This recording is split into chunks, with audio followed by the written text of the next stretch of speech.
우리 뒷동네 의과.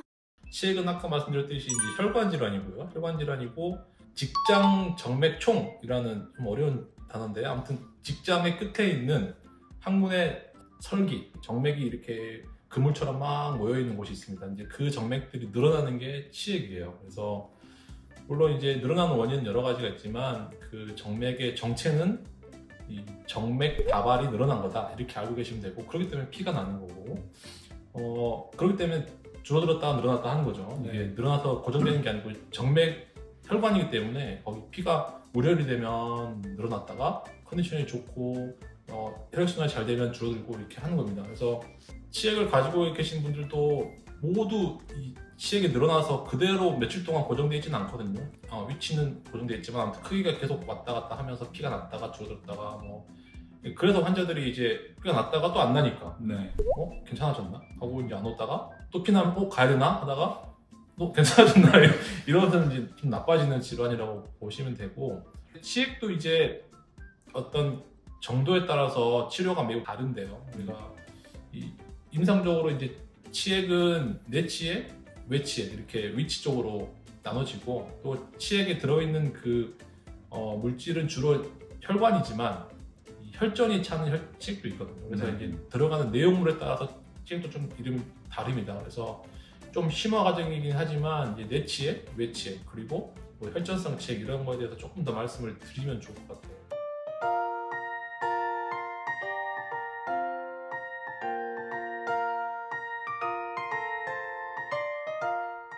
외치액은 내치액 반대 개념이죠? 네.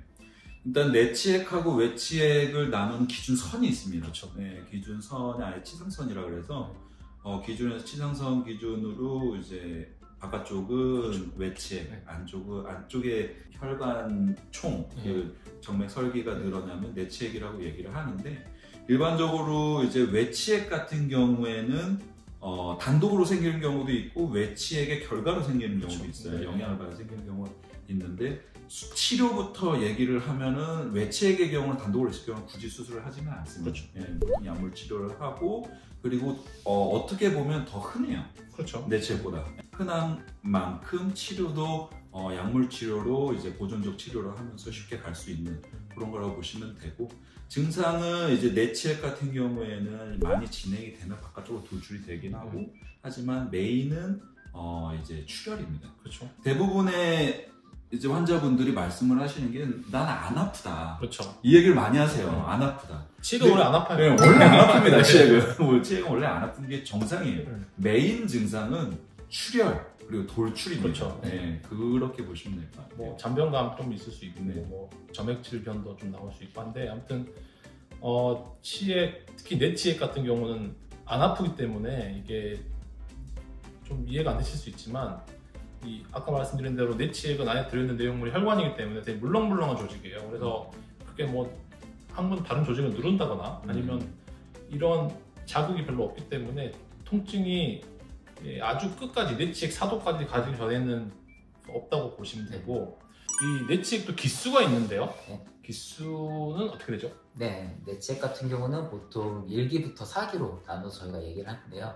1기 같은 경우는 항문에 이제 피가 묻어 나오는 경우에 1기라고 하고, 2기 같은 경우는 병 볼 때 이제 항문에 무언가 튀어나왔다가 자연스럽게 스스로 들어가질 때 보통 2기라고 하고, 3기부터 저희가 이제 수술을 권유드리기는 하는데, 3기 같은 경우는 항문에서 무언가 튀어나왔다가 스스로 들어가지 않고 이제 본인이 손가락으로 민다든지 그런 식으로 해서 들어가지는 경우, 그리고 4기 같은 경우는 튀어나와서 아예 들어가지 않는 경우를 4기라고 합니다. 맞습니다. 그래서 주로 내치액 같은 경우는 1, 2, 3, 4기 중에서 3기가 넘어가면 이게 약물 치료나 보존 치료로 정상으로 회복되지 않는다라는 게 통계적으로 나와 있기 때문에 3기부터 수술을 권유하는 게 맞습니다.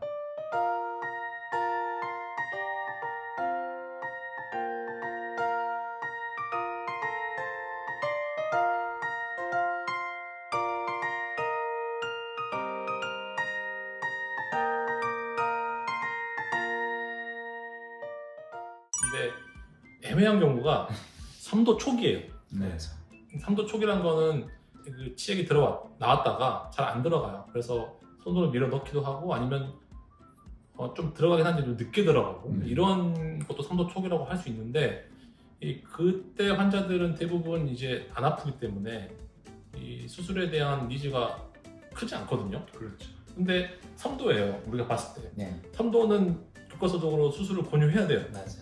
그래서 권유를 하면 환자들은 이 병원 수술 과잉 치료한다. 이렇게 딱 그 좋은 게 3도 초기입니다. 예. 그래서 눈치를 봐야죠. 그렇죠. 그게 이제 환자 눈치를 보게 되는 게 3도 초기고 환자들이 실제로 또 많이 오는 시기가 3도 초기고 3도 말이나 4도 되면 환자들이 스스로 수술하고 싶어요 하고 오는 환자들이 많고 그래서 그 환자들은 수술을 뭐 그냥 권유 안 해도 하는데 3도 초기 때가 좀 힘들죠. 그래서 각자 그러면 3도 초기 때 어떻게 하는지 뭐 제가 궁금해서 그런데 3도 초기 때 어떻게 하세요? 저는 일단 얘기는 다 드립니다. 저는 3기 사실 2기 환자분들한테도 수술에 대한 얘기는 다 해요. 어떤 식으로 한다. 그 경과는 어떻게 진행이 된다. 그렇게 일단 수술에 대한 설명은 다 드리고 어느 정도 2기 뭐가 튀어나왔다 들어갔다 하시는 분들도 수술에 대한 관심은 있거든요. 그렇죠. 그래서 그 설명은 일단 먼저 다 드립니다. 먼저 다 드리고 그리고 나서 지금 수술을 해야 되느냐에 대한 판단은 얼마나 불편하느냐에 달려있다 라고 말씀을 드려요. 그래서 수술을 항상 이제 치액 환자분한테 제가 말씀드리는 거는 3기 이상의 치액의 치료는 수술이다. 그렇죠. 근데 이 치료를 지금 당장 반드시 할 필요는 없다. 그렇죠.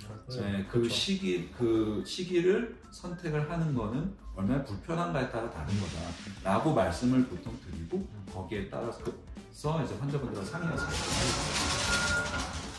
치액은 3도 치액은 참 어려워요. 3도 초기는. 그래서 저도 환자들에게는 이 3도는 수술하는 게 맞다. 그리고 수술을 언젠가 할 가능성도 크다. 하지만 지금 당장 할 필요는 없고 왜냐면 치액 자체가 무슨 암이나 이런 중증 질환이 아니기 때문에 지금 당장 하지 않아도 큰 문제 없다. 이렇게까지 말씀을 드리고 하죠. 그래서 3도 초기 때 환자한테 설명이 제일 많은 것 같아요. 네.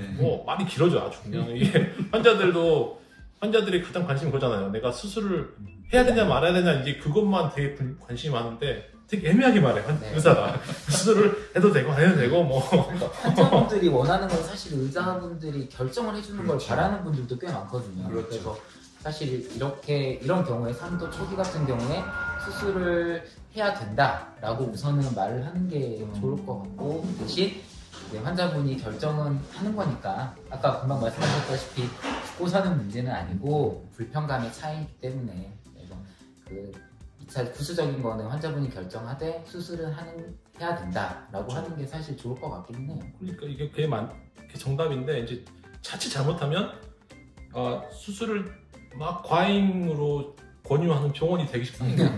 그래서 그거 되게 조심해야 되고 저는 그래서 아예 그냥 3도 초기 때는 이런 설명을 다 드리고 결론은 약물치료 먼저 합시다로 결론 냅니다. 그냥 수술을 하지 않고 한 일주일 정도 먼저 그냥 한 2주 정도? 네, 충분히 주고 그래서 약물치료하고 좌욕하고 그래도 좀 불편하시면 그때 수술을 결정은 늦지 않으니까 약물치료로 아예 결정을 내려버려요. 그냥 환자분이 되게 헷갈리지 않게 이거 다 설명드리고 약물 2주 딱 처방해서 그냥 보내고 그때 또 다시 오면 그때 이제 수술을 권유하면 되니까 그래서 보통 이제 그 서로 의사도 환자도 서로 눈치를 보는 그렇죠.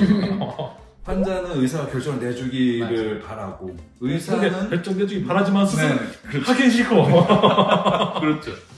그래서 의사는 또 결정은 그래도 의사는 의학적 지식을 전달만 해주고 이런 상황이다라고 설명만 해주고 결정은 환자가 하는 쪽으로 서로 이제 눈치를 보는 상황인데 거기서 이제 접점을 찾기가 그 애매한 상황일 때 3기 초기일 때 힘들죠. 가장 힘들어요.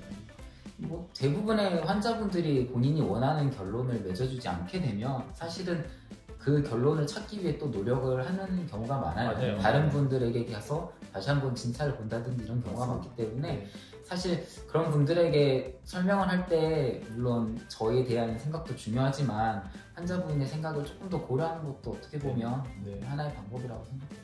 그래서 그때 이제 진료를 할 때 그래서 저는 이제 3기 초반일 때도 수술에 대한 교과서적으로 수술해야 되는 상태다라는 건 분명히 못을 박아두는 게 이제 저 병원에서는 뭐 하라는데요? 라는 말에 의해서 항문외과 의사가 너무 이렇게 교과서적인 얘기를 안 하고 그 외에 그 얘기를 하다 보면 그렇죠.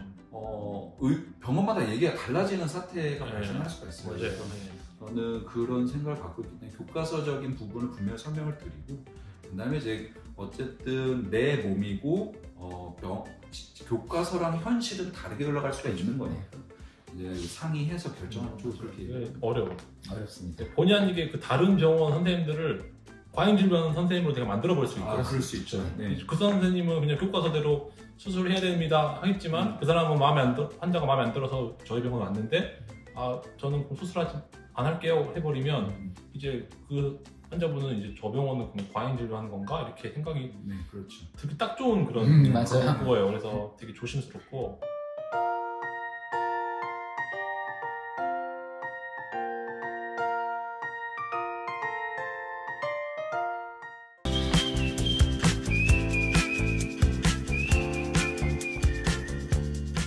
우리 뒷동네 외과